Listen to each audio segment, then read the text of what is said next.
నమస్తే, welcome to 1TV news.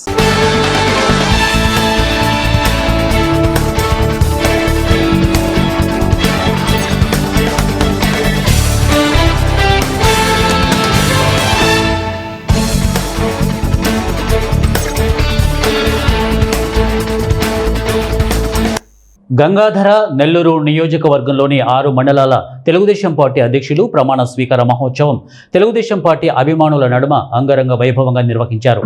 ఈ కార్యక్రమానికి ముఖ్య అతిథిగా ప్రభుత్వ విప్ జీడీ Nellore MLA doctor BM Thomas పాల్గొన్నారు.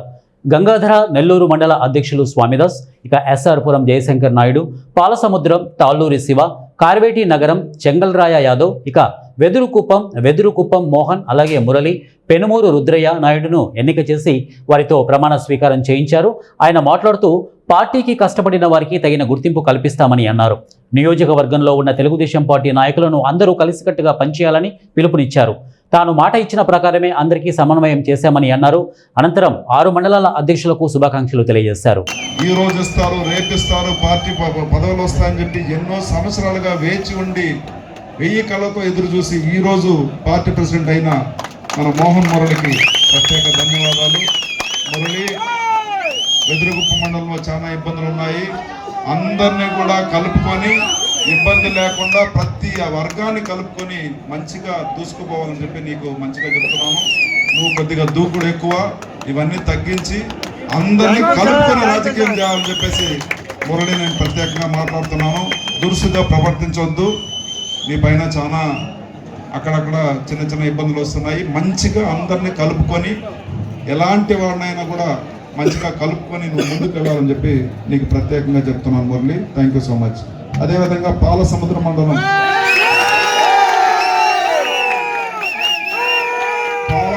మండలంలో శివ అధ్యక్షుడు కాకూడదని కొంతమంది డబ్బులు ఇచ్చి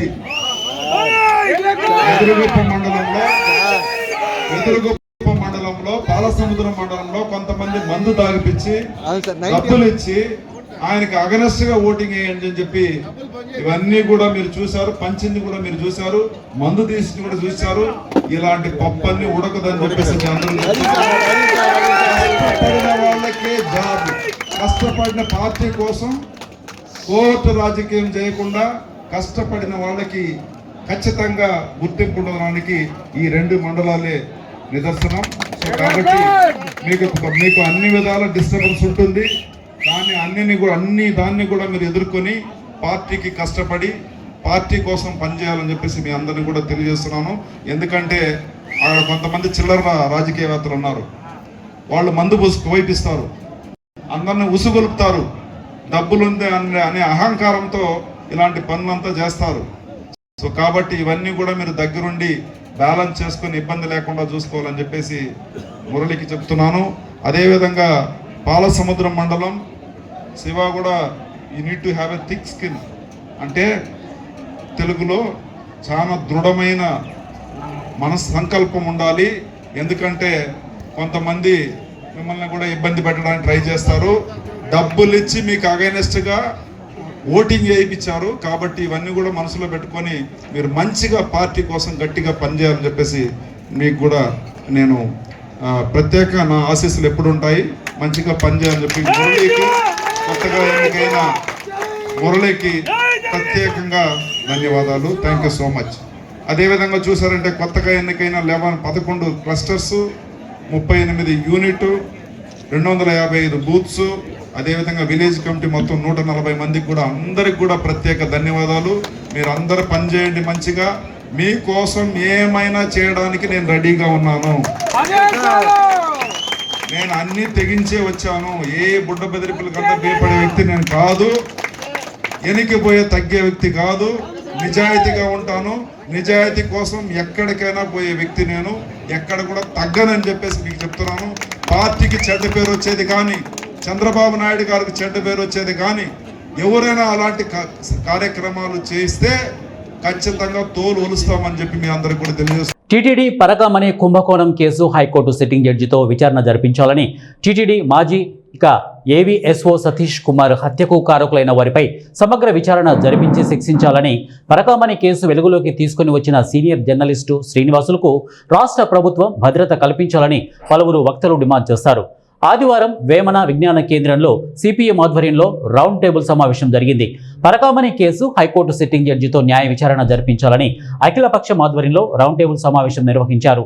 ఇక రౌండ్ టేబుల్ సమావేశానికి కాంగ్రెస్, ఆర్పీఐ, సిఐటియు మహిళా సంఘాలు పెద్ద ఎత్తున హాజరయ్యారు. ఈ సందర్భంగా సిపిఎం జిల్లా కార్యదర్శి నాగరాజు మాట్లాడుతూ టీటీడీ పరకామణి కుంభకోణం చాలా పెద్ద ఎత్తున జరిగిందని, హైకోర్టు సిట్టింగ్ జడ్జితో దీనిపై విచారణ జరిపిస్తే తప్ప అసలు వాస్తవాలు బయటికి రావని తెలిపారు. ఈ కుంభకోణంలో ఉన్న రవికుమార్ టీటీడీకి 140 కోట్ల రూపాయల ఆస్తులు రాసి ఇవ్వడం చర్చనీయాంశంగా మారిందన్నారు. 35 సంవత్సరాలుగా టీటీడీ పరకామణిలో పనిచేస్తున్న రవికుమార్ కేవలం అమెరికన్ డాలర్లు దొంగతనాలు చేసి వాటిని ఇతర దేశాల్లో మార్పిడి చేసుకొని ఆస్తులు సంపాదించుకున్నారని, రవికుమార్తో పాటు మరికొంతమంది ఇందులో పాత్ర ఉందని, దీనిపై సిట్టింగ్ జడ్జితో విచారణ జరిపించి పరకామణి వ్యవస్థను ఆధునీకరించాల్సిన అవసరం ఉందన్నారు. హత్యకు గురైన టీటీడీ మాజీ ఏవీఎస్ఓ సతీష్ కుమార్ ఎలా చనిపోయాడో దానిపై రాష్ట్ర ప్రభుత్వం సమగ్ర విచారణ జరిపించాలని అన్నారు. బోర్డు ఆమోదం తెలిపింది. ఆ రకంగా మొత్తం అప్పుడున్న పాలక మండలి అందరూ కూడా ఆమోదం తెలిపారు. అయితే ఈ కేసు విషయంగా ఈ మధ్య కాలంలో లడ్డు వ్యవహారం అయిపోయింది. ఈ కేసు విషయాన్ని తిరగదోడి మొత్తం దీని నుంచి ఒక విశేషమైన లబ్ధి పొందాలని బీజేపీ నాయకుడు భాను ప్రకాష్ రెడ్డి తనకు భద్రత లేనట్టుగా హైదరాబాద్లో వెళ్ళి ఒక ప్రెస్ మీట్ అధికారులతో పెట్టారు.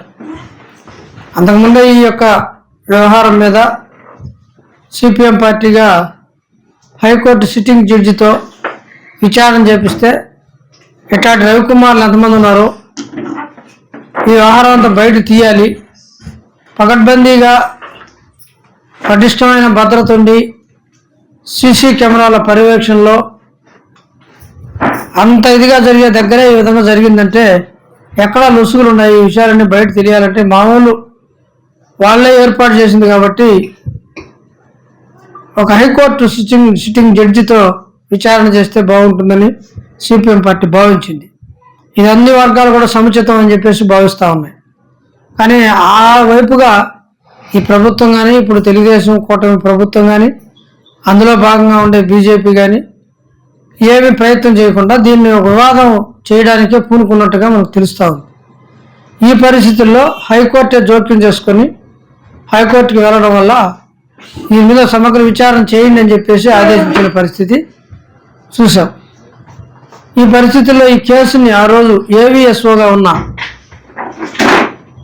సతీష్ గారు ఆ రోజు కేసు నమోదు చేసిన వ్యక్తి, ఆయన ఈ విచారణ కమిటీకి నిన్న హాజరు కావాల్సి ఉంటే మొన్న బయలుదేరితే ఆయన అత్యంత దారుణంగా హత్య చేశారు.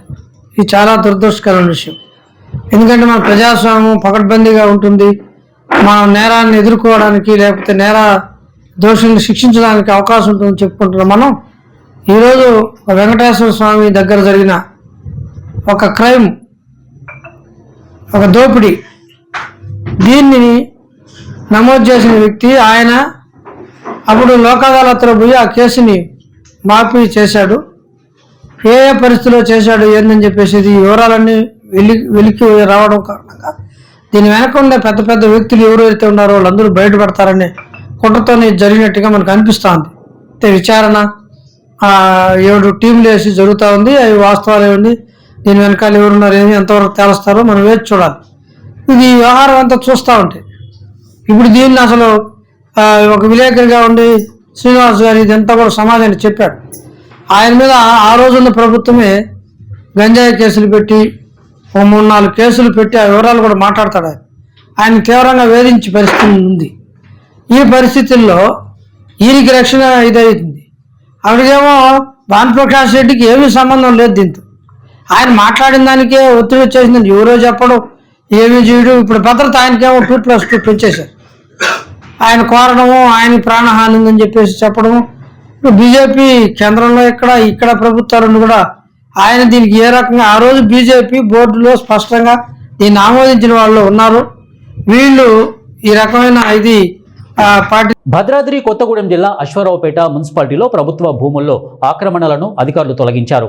మున్సిపాలిటీ పరిధిలోని 2 ప్రాంతాల్లో సుమారు 150 కుటుంబాలు 3 ఏళ్ల నుండి అనధికారికంగా నివాసాలు ఏర్పాటు చేసుకుని నివసిస్తున్నారు. రాత్రి 2 గంటల నుండి రెవెన్యూ, మున్సిపల్, పోలీస్ శాఖలు అక్రమ నివాసాల తొలగింపు చర్యలు చేపట్టారు. శాంతి భద్రతల దృష్ట్యా సిపిఐ నేతలను ముందస్తు అరెస్టులు చేశారు. 2 ప్రాంతాల్లోనూ భారీగా మోహరించిన పోలీసులు జేసీబీలతో నివాసాలు తొలగిస్తున్నారు. కనీస సమాచారం లేకుండా ఇల్లు కూలుస్తున్నారని, ముందస్తుగా సమాచారం ఇస్తే ఇంట్లోని వస్తువులైనా బయటకు తెచ్చుకునేవారమని బాధితులు ఆరోపిస్తున్నారు. ఓ రాజకీయ పార్టీకి చెందిన నేత తమ వద్ద డబ్బులు తీసుకొని నివాసాలు ఏర్పాటు చేయించాడని, అప్పులు తెచ్చి మరీ ఇల్లు కట్టుకున్నామని, అప్పులు తీరకముందే మళ్లీ రోడ్డున పడ్డామని బాధితులు రోధిస్తున్నారు. నివాసాల ఏర్పాటుకు ఓ రాజకీయ పార్టీ అండగా నిలబడిందని, ఇల్లు నిర్మించుకున్న వారి వద్ద డబ్బులు వసూలు చేసి పార్టీ సభ్యత్వాలు కూడా తీసుకొని తమను నట్టేట ముంచారని బాధితులు అంటున్నారు. లక్షలాది రూపాయలు వెచ్చించి ఇల్లు కట్టుకున్నామని, ఆ పార్టీ నేతలను నమ్మి రోడ్డున పడ్డామని బాధితులు ఆగ్రహిస్తున్నారు. ఆ పార్టీ నేతలు ఎమ్మెల్యేని సంప్రదించి ఉంటే తమ నివాసాలు తమకు దక్కేవని, అహానికి పోయిన పార్టీ నేతలు ఇప్పుడు ఇల్లు కూల్చే వరకు తెచ్చారని ఆగ్రహం వ్యక్తం చేస్తున్నారు.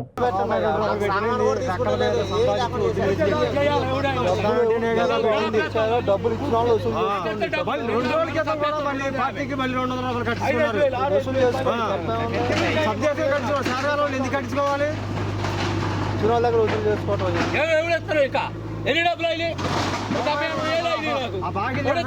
వాళ్ళ ఇద్దా రకమే బతికేవాళ్ళ డబ్బులు ఎవడెత్తాడు? 70,000 రూపాయలు ఇల్లు మెట్టు దగ్గర ఇల్లు కట్టారు. ఎమ్మెల్యే గారి కాళ్ళు పట్టుకుని ఎప్పుడు అయిపోయింది. జనం కోసం ఒక మెట్టు దిగితే ఏమైంది? ప్రజలు ఉన్నారు, ప్రజల కోసం ఒక మెట్టు దిగితే ఏమైంది? కార్తీక మాసం చివరి సోమవారం కావడంతో శ్రీ కాళహస్తీశ్వర స్వామి ఆలయం నందు భక్తులు పెద్ద ఎత్తున కార్తీక దీపాలు వెలిగించి మొక్కులు తీర్చుకున్నారు. ఆలయం నందు గల మొదటి గోపురం వద్ద స్వామివారి నమూనా విగ్రహానికి ప్రతిష్ఠించి భక్తులు దీపాలు వెలిగించేందుకు ఆలయ అధికారులు అన్ని ఏర్పాట్లు పూర్తి చేశారు.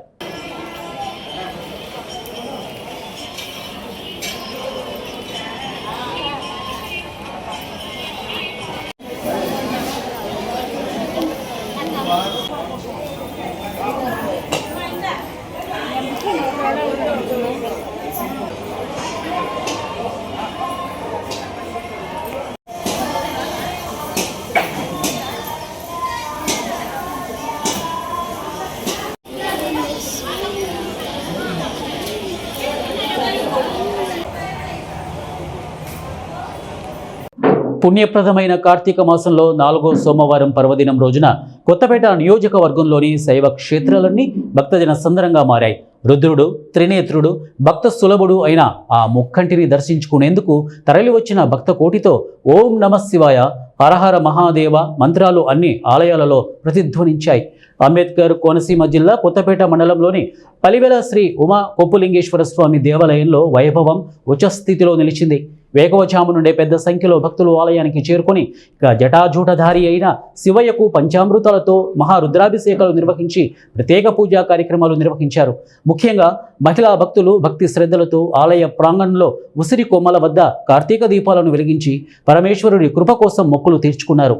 ఆలయ పరిసరాలన్నీ కార్తీక దీపాల కాంతులతో ఆధ్యాత్మిక శోభను సంతరించుకున్నాయి. భక్తుల రద్దీని దృష్టిలో ఉంచుకొని ఆలయ ఈఓ పి కామేశ్వరరావు పర్యవేక్షణలో సిబ్బంది ఎలాంటి అసౌకర్యం లేకుండా భక్తులకు సత్వరం దర్శనం లభించేలా పటిష్టమైన ఏర్పాట్లు చేశారు. భక్తులందరి సహకారంతో ఏర్పాటు చేసిన 4 రోజుల ఉచిత ప్రసాద వితరణ కార్యక్రమం తోట వెంకటేశ్వరరావు ఆధ్వర్యంలో నేటికి నిరాటకంగా కొనసాగుతోంది.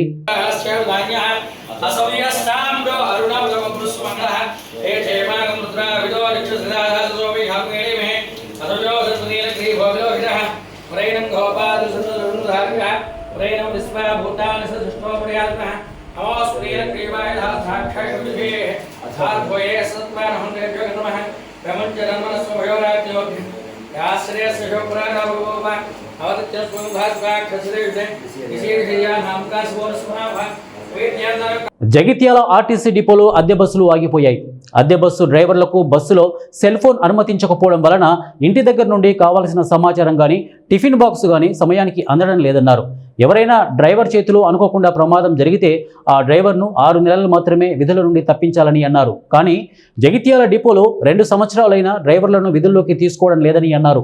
డిపో మేనేజర్ పోలీసులకు సమాచారం ఇవ్వడంతో ఇక ఫైజల్, రమణగౌడ్ అనే డ్రైవర్లను స్టేషన్కు పోలీసులు తరలించారు.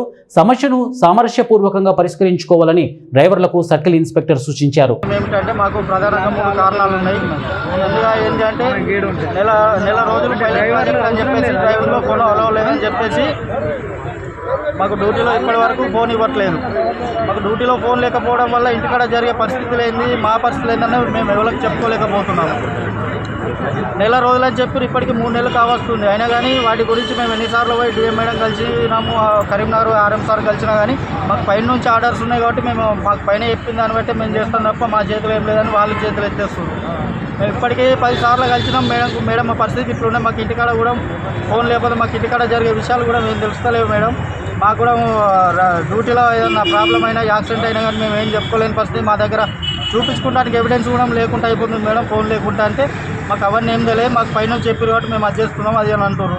ఇంకోటి ఓవర్లోడ్ సమస్య బాగుంది మాకు ఫ్రీ అయిన అప్పటి నుంచి. 50 నుంచి 60 మంది ఎక్కే ఒక బస్సులో 150-160 మంది 3 బస్సుల మంది ఒకటే బస్సులు ఎక్కిన తర్వాత మాకు కూడా చాలా ఇబ్బందులు అవుతున్నాయి. వాటి గురించి కూడా చెప్తే దానికి కూడా మేము ఏం చేయలేము, మా చేతిలో ఏం లేదని చెప్తున్నారు మేడం. ఇంకోటి ఫాటల్ యాక్సిడెంట్ అనేది ఎవరు కూడా కావాల్సి చేయలేరు.